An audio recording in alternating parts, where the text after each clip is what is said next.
Yes, thank you for that introduction. Also, it's John again. I literally have just finished my 3-month follow-up clinic, and it is fascinating. It is completely right. We don't really look at the psychological impact. We have a kind of agenda.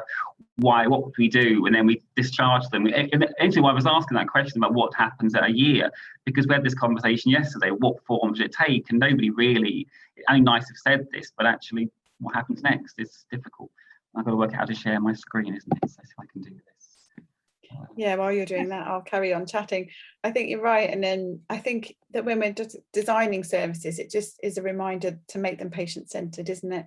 And before we start with a new service like that, to go out to patients and see what it is they want, what's helpful, what format should it take. Yes, success. Well done. So yes, as I say, I'm going to talk to you today about anti-embolic stockings, looking partly at the CHAPS study, which some of you may be aware of, but also beyond and what's happened in Plymouth. As I say, I work here in Plymouth. As I did spend this morning doing my clinic, and it does give you some food for thought, having heard kind of from the other side, if you like. So overview. So basically, yeah, the CHAPS study, which was published in 2020. I'll talk about what it means. What we've done in Plymouth, what's worked, what hasn't worked so much, what's a work in progress, kind of a bit of an overview of anti-embolic stockings. For whatever we think they're going to be here, there's still use for them, when should we use them, what's going on with other studies, touch briefly on compression stockings and looking at the guidance, and we'll take it from there. So the CHAPS study was basically asked the question, is that I'm sure for many years, many of us nurses have known the joy that comes off putting on an anti-embolic stocking at the same time of giving low molecular heparin, because I'm old enough to remember doing TDS and fractionated heparin injections as well. And the question really was, if you're getting low molecular heparin, do you actually need to be using stockings as well? Do they offer any additional benefit? Is there a reason to be using both of them? It was kind of a relatively large, open, multi-centered, randomized controlled trial. It was phased to look at non-inferiority, i.e. did using one other than two make it any worse? Wasn't supposed to say superiority, but did it make a difference? Clearly, it couldn't be a randomized control trial, double-blinded, because clearly you're either wearing a stocking or you're not. So clearly people knew what they were wearing. Though I think when they did the scans investigations, the radiographers weren't blinded to know whether they'd been wearing one or not. Decent number of patients, just under 2,000 patients were included in this trial. They looked at basically, they used the national tool, DOH tool, for risk assessment and whether they had any risk factors or not, which I'm sure we know they did say moderate or high risk. So the tool really is risk or no risk, the tool that we generally all use. So basically, and got them to agree to use this. There were some exclusions. These are the major ones. Pregnancy was excluded. Any known thrombophilia was excluded. Clearly, if they needed extended prophylaxis, which would normally cover cancer surgery or certainly, I know it's orthopedic surgery, though in Plymouth, I don't know if it's lucky or how it is, we don't use stockings in orthopedic surgery and haven't done so for many, many years. So orthopedic surgery only use IPPC. We never use stockings, so certainly that was a bit different for us. Any history of previous thrombosis, if the patient was already anticoagulated, they were excluded. And again, if they're going to be in a kind of cast or a brace. It also primarily appeared to look at inpatient surgery, so it didn't really cover day case surgery, which is slightly unfortunate because a lot of surgery, particularly now, is day case, but that's the surgery looked at. Very handily, the BMJ did a beautiful slide rather than me having to do this, what the study showed, and this gives you an idea. What's interesting, actually, 63% women. I don't know if that's why that was so many women in this compared to men, what the difference was. And the idea was to say, was it non-inferior? And it suggested that, yeah, low molecular weight heparin alone was non-inferior to using heparin with graduated compression stockings. Relatively small numbers of VTE was seen. Most of these were DVT, and the patients were scanned to look for this at a point where there were a few Ps as well, but small numbers. But certainly it met its kind of goal of being non-inferior using low heparin alone, which was very positive. So in Plymouth, what have we done? Historically, like probably many other trusts, we had used most people who come to a door having surgery, get part of the dress code is we put stockings on them. This is basically elective or non-elective, emergency, outside of orthopedics. Instead, don't use in orthopedics. Even those that come to the surgical admission unit, the first thing they do, they come through the door and they will put on a pair of antibolic stockings and generally also be prescribed some low molecular heparin. So they do get this. We also, not surprisingly, like everybody else, we use the DOH tool, and most patients would also found, unless there was a significant bleed risk, would also then have low molecular weight heparin injected as well. So we're actually getting both answers being used to look at it. In day case surgery, it's slightly different because the vast majority of these patients didn't routinely have low molecular heparin used, so they would be given stockings. There's kind of variable practice, whether they're used and then discarded or used and sent home, how long they're told to wear them for. It's one of these areas that there's no specific idea, no guidance as to what we do, and the evidence behind that probably isn't that strong. But I think with day surgery, clearly, they don't generally get chemical prophylaxis. So we wanted to look at, before we made a change, what was there any harm? Basically, the first to look at, did stockings cause any problems? And about 2 cases a month are formally reported on our trust incident form. Be very aware that the trust incident forms are good, but they probably only pick up a percentage of issues. And it picked up that there are issues with skin damage, with patient falls, particularly with those they're quite slidey. And that people even wrote incident forms acknowledging that they were not being removed, following the NICE guidance every 24 hours, skin inspected, hygiene taking place. And clearly this was a problem. Clearly there are issues associated with this, because the NICE guidance basically says that what we should be doing is everybody that has a stocking put on them, every 24 hours, it should be removed, skin foot washed and checked. In critical care, it's probably done incredibly well because they have the staff to do it. But outside of that, it's probably not done very well at all. Next question was, look at what's actually going on. We went through the sort of the 2 or 3 main surgical wards. Actually pretty interesting. There were a surprising number of patients there who didn't have stockings on, despite, and again, it wasn't obvious why. I mean, we did some kind of brief interaction. A lot of them had stockings at one point, but they've been taken off, and it wasn't really clear why it happened. Even more interesting was the surgical admission unit, where I'm sure we will all have these, that patients sent in with potential surgical problems, lots of abdominal pain, for instance, come in there. And again, they all get stockings put on, virtually the first thing that happens to them. But actually, the vast majority of them never go near an operating theatre at any point. The numbers were very small. Over half of them actually, within 24 hours, within 40 hours, have gone home. So we've put these things on them. They've sort of walked around a bit. Someone's been to see them eventually, and they've gone home. Even surprisingly, how many surgical patients in that case are actually managed as kind of outpatients. They come in, they have investigations, they go home, they come back in again and see the team, and we're still giving them stockings. It seemed odd, the amount of use we were doing for no obvious benefit really for doing all of this. And again, most of the patients we spoke to who had stockings on could never recall them ever being taken off. Literally, they'd been in several days, and they'd never remember that they'd ever been removed or legs inspected. A couple of them actually, when we talked about, because they asked why was I asking these questions, I explained this study had been published. A couple of them were so delighted, they took them straight off and go, that's it, I never liked those bloody things anyway. So they're all quite pleased that they could be getting rid of them.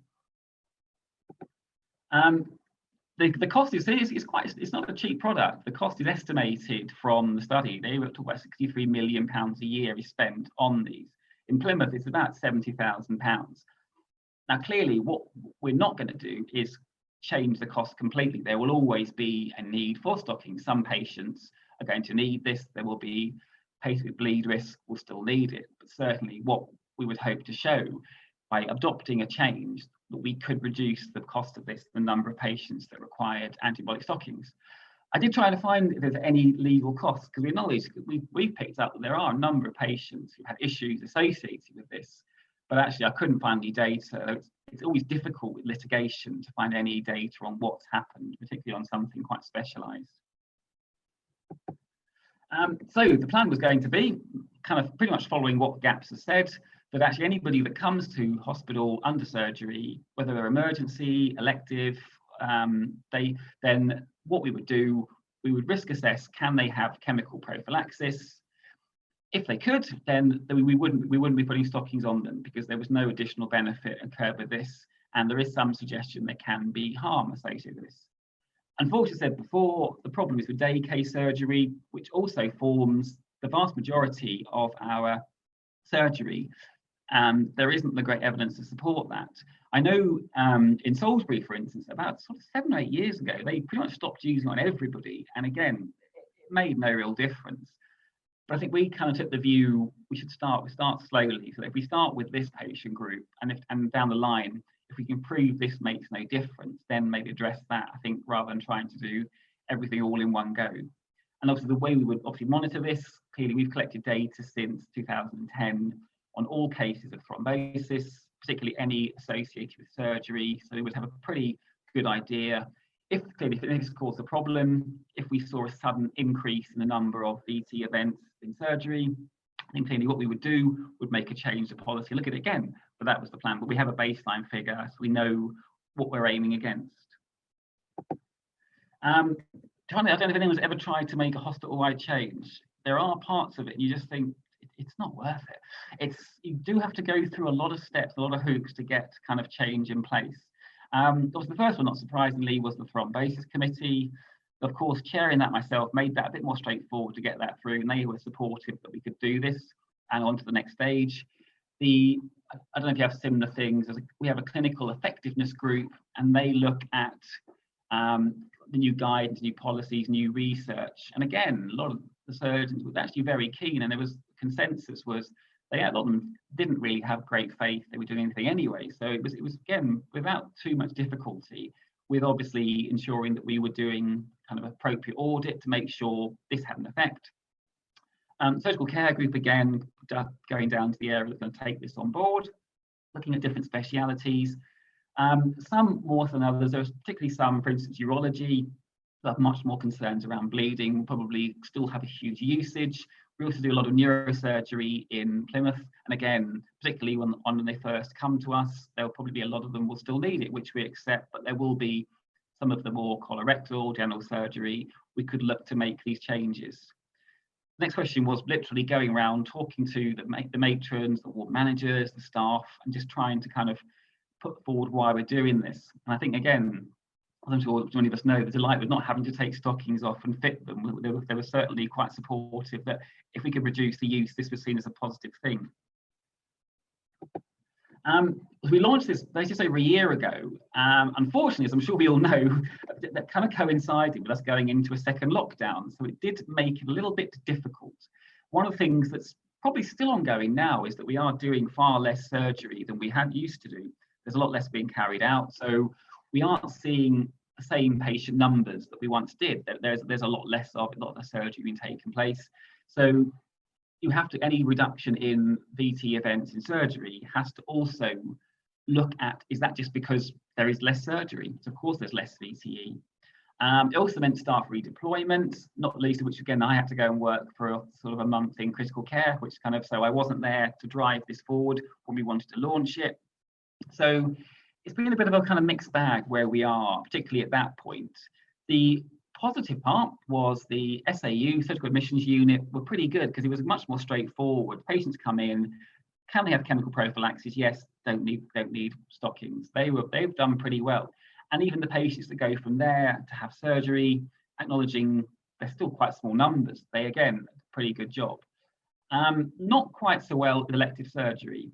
We acknowledge that has been an issue. There probably is less usage, but certainly there's still more work to be done. There are still patients that come in for elective surgery and are still getting both.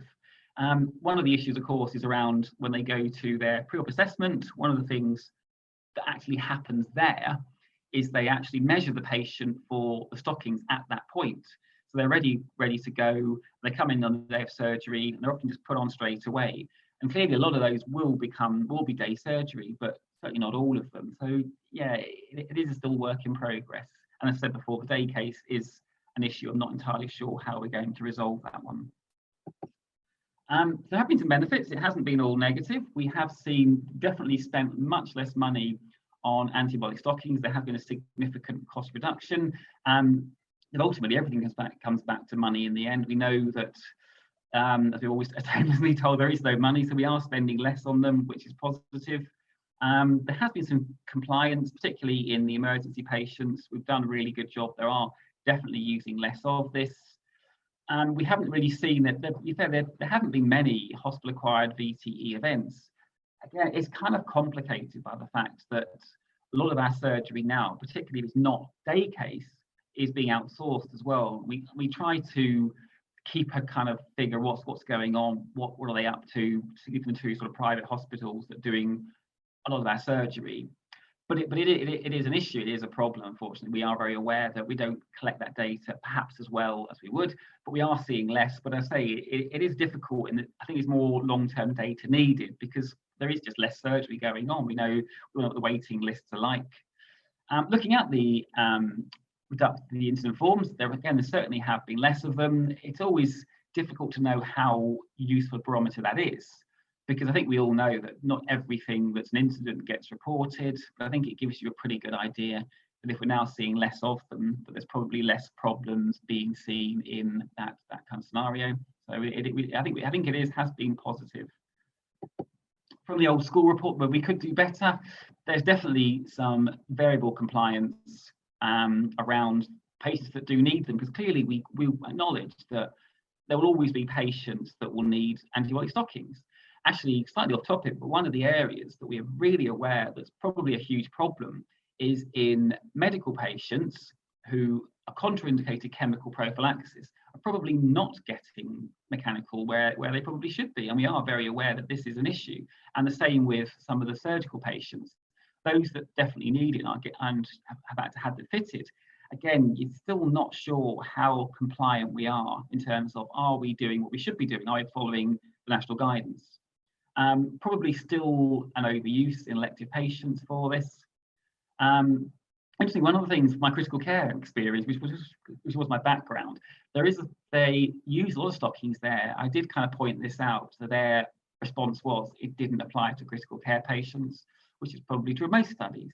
But interesting, there is also a study that published a few years ago that looked at the use of IPPC in critical care, and actually had really similar findings, that actually if you've got low molecular weight heparin, you probably don't need IPPC as well. It didn't appear to offer any additional benefits, but again, I did kind of raise that, but didn't really get anywhere. But I don't think I'm going back there, so I think that's a battle for a future day. And at some point we do need to look at day case patients, but I think that's more of a job down the line. Just to kind of very briefly talk about the stockings. So as I say, we do know there will always be a need for these. There's always a use for them. Some patients are always going to need that. And it's what makes sure we use on appropriate patients. I'm sure we all know those patients who shouldn't be getting it. The stroke patients obviously came from the CLOTS studies that looked at it, that said IPPC should be used and we shouldn't be using antibiotic stockings on those patients. There are always going to be a few patients who can't have it. But I said before, one of the problems I think is in some areas we probably underuse it, if anything, rather than being an issue with people getting it who don't need it. And making sure that if we're putting them on there, we're measuring it properly, because again, there are some patients who we literally can't find one to fit, and you're probably better off just not using it if that's a problem. What we don't want to do is cause any additional problems. And to ensure that patients wear these continuously. One of the problems, isn't it, if you take them off for a shower or wash, they get put back on again, which is a similar issue with IPPC. You often see them end of the bed, nowhere near the patient, and make sure they are taken off following what we know they should be used for. Finally, which I did notice is only the CHAPS study, which is kind of slightly off topic, because this is looking at compression hosiery. And again, one of the questions I had this morning in my post-thrombosis clinic is, what do you do? And it's those patients who tell you their leg swells over the course of the day, and we're seeing them at 3 months. At that point, nobody's really talked to them about compression hosiery, which is, I appreciate when we diagnose it's too soon, but perhaps by our point it's getting a bit late.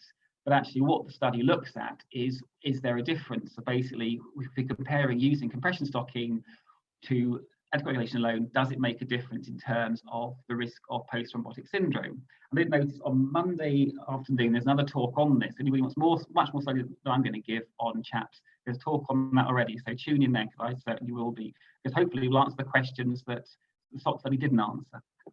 So yeah, so it's basically a relatively large study. You can note that Thrombosis UK are supporting it. There's a quite interesting video online you can look at that talks about what the trial is, what they're looking at. And basically what we're hoping to see is a reduction in post-thrombotic syndrome, because it is a huge problem, and having more data as to what we do. I say we all thought the SOC study was going to give us the answers we hoped for, but unfortunately it probably raised more question than answers, so we didn't really ask what we wanted to see.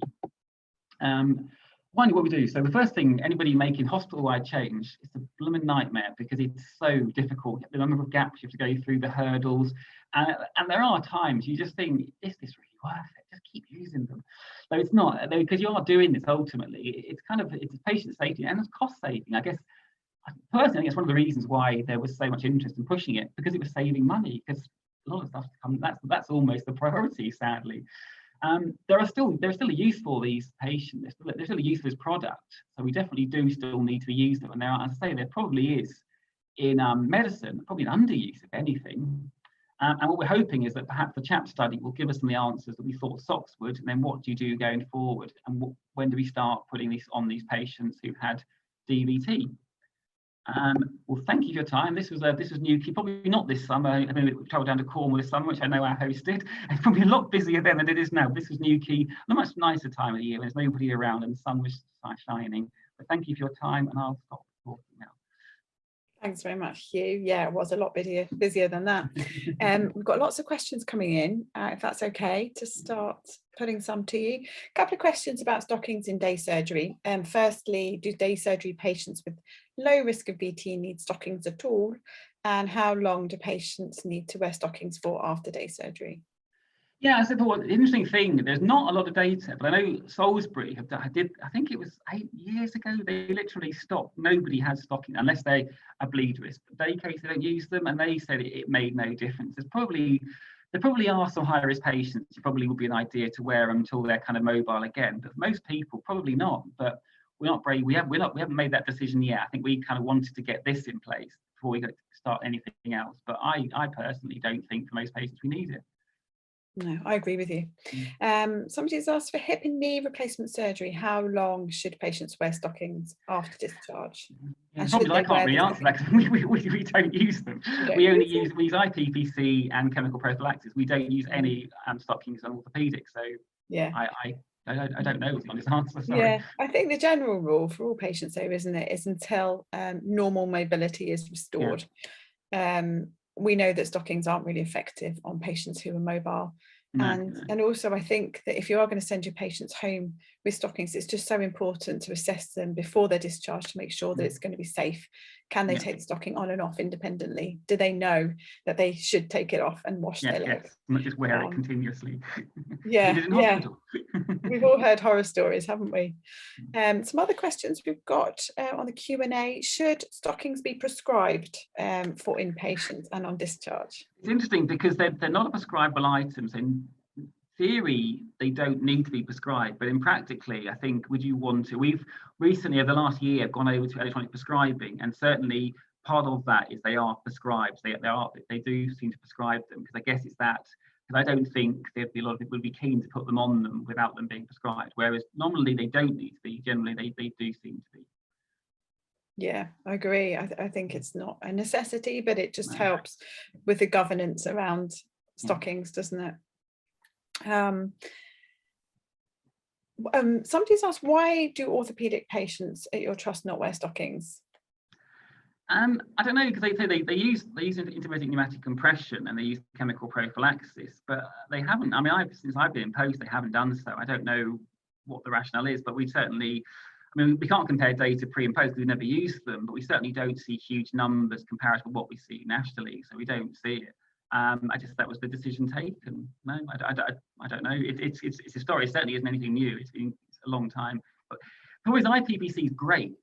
As long as you're wearing it, and the first 24 hours post-surgery is really good, but unfortunately at night time they don't like wearing it. They stop wearing it because it doesn't make them sleep. So while it's very good, and also it's more expensive, of course, isn't it? Which in these times is another problem you have with IPPC, but I don't know is the honest answer. We just never have. Yeah. A couple of people have asked, would you recommend stockings for long haul travel? My boss is Dr. Tim Noakes. He's a great believer in flight socks. He always wears them and thinks they're great. So I certainly think they probably are of some benefit. I mean, I'm sure we all tell people in clinics they walk around the aisle, drink water, keep moving, all that kind of stuff. The only thing I always think about travel, people always think about the flight. They say, I'm flying to Spain. It's not the plane. If you leave your house, you drive somewhere, you hang around an airport, you fly somewhere, you get on a coach. The whole journey is about 9-10 hours, isn't it? It's not the 3-hour flight in the middle that's the biggest concern. It's the entire from start to finish. Yeah. That's actually why we worry more about the flights. It's not only long haul flights. They are quite risky. Yeah. Yeah, and obviously there's the long coach trips as well. Yeah, exactly. I've gone down to the West Country. Don't take your freezer, Mike. You don't want to use the toilets. Yeah, then end up coming to the hospital. Someone's asked a very important question when we think about contraindications to stockings. Somebody asked if a patient had varicose veins, would you put them in a pair of stockings? It certainly is. Well, peripheral vascular disease certainly is. So it depends upon how bad the varicose veins are. Probably would be reluctant to, would be my thought. Probably would be key. Because I mean, ultimately, if they can have flex veins, it doesn't really matter because they don't need them anyway. So it's only going to be those patients who are contraindicated chemical prophylaxis. But I probably would be reluctant to if they had particularly kind of any sort of bad varicose veins. I wouldn't be keen to. I don't know what your thoughts are. Yeah, I think it sort of depends on how bad the varicose veins are. If they're very painful, then I wouldn't want to put anything on top. And if the skin looked a little bit fragile, then I wouldn't. But you can have, there are varicose veins and varicose veins, aren't there? Yeah. And I think if the patient could tolerate it, okay, and their arterial circulation was fine, then I think it's probably one of those relative contraindications. You'd need to assess the patient, I think. Yeah. Great. The question, we've got a lot to say about stockings, Hugh. What about some people are still using stockings with pneumatic compression together in combination? And somebody's asked, is there any benefit to that? Again, there's probably little evidence to support either way. And again, I think critical care, actually, they occasionally would do that. But you kind of can't think why would you want to use both? I don't know why you would need to use both, because they're both basically doing, obviously, because there is a couple of papers, aren't there, that suggest IPPC in some circumstances is better than stockings. The evidence behind stockings is not the greatest in terms of how effective it is. So I don't really know why you'd want to use both. I would say IPPC would be, if you have got it, it's probably better, but it's also more, the problem is it's more expensive. So there's always a restructure. So the default position with our trust outside of orthopedics is we use stockings. We don't default to that. And I think that's partly the reason why. So I probably wouldn't, but I don't know what the vendor is, but there's no real evidence to support either way. No. Somebody's asked if you use the Gecko device. Interestingly, I was appointed chair of the meeting about a year ago, and historically, this comes up every now and again, because I'm sure you all know, NICE approved it as a VT prevention for patients contraindicated chemical and other mechanical. And I foolishly asked the neurology, is there a place for this? And he said, oh yeah, that looks really good. We have two patients at least a weekly who can't do anything else. I know, because I know obviously Stoke is the big user of it, isn't it? Swindon is certainly using it, Bristol are using it. We are looking to bring it in because it is quite a good device. I'm sure it's an electronic stimulation device. It sits on the back of your leg and it pumps away. Lasts about 24 hours. In some ways, it's quite useful because it's completely mobile, because it's a kind of cordless wireless thing. So I think there is some benefit for it. I mean, the patient it was developed for are stroke patients primarily, but actually it is used in other areas. Problem is when you go to a department and say, do you want to use this? They go, yeah, it's a great idea. They don't want to do any work towards getting it. Think I'm doing it. So we are currently working on trying to bring it in because, yeah, NICE say we should consider this, shouldn't we? So it does look promising, and that some of the results, and I think Milton Keynes as well, there are a few centres, there is some work out there that suggests it is of some benefit. Hugh, thanks so much for your brilliant talk and for answering all those questions about stockings. I knew we'd have a lot. Like I say, we do love a stocking. Yes, much appreciated. Thank you very much for your time today.